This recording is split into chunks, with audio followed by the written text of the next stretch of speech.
আজকাল রাষ্ট্রীয় নেতাদের কথাকে আল্লাহর বাণীর সাথে সমন্বিত করার প্রবণতা দেখা দিয়েছে।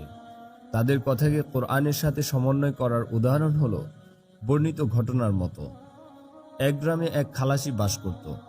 ঘটনাক্রমে সেই গ্রামের এক ব্যক্তি একদিন একটি খেজুর গাছে উঠে গেছে সহজেই, কিন্তু আর নামতে পারছে না। অনেক চেষ্টা করার পরও যখন আর নামতে পারছে না, তখন লোকটিকে বাঁচানোর জন্য সারা গ্রামে হইচই পড়ে গেল।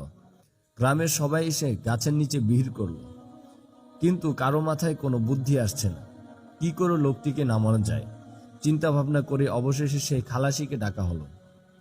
খালাসি এসে গাছের নিচে দাঁড়িয়ে একবার গাছের আগায় তাকায়, একবার নিচে তাকায়।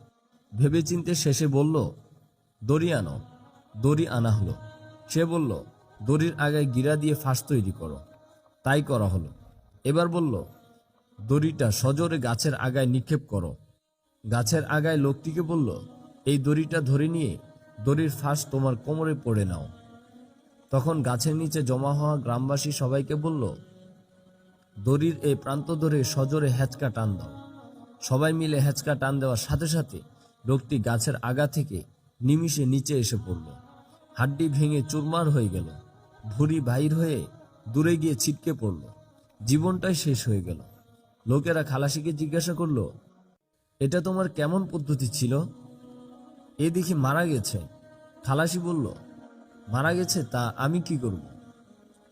আমি শত শত মানুষকে এই পদ্ধতিতে দড়ি বেঁধে কুয়া থেকে তুলেছি, কেউ মরেনি। এটা মরে গেল কেন?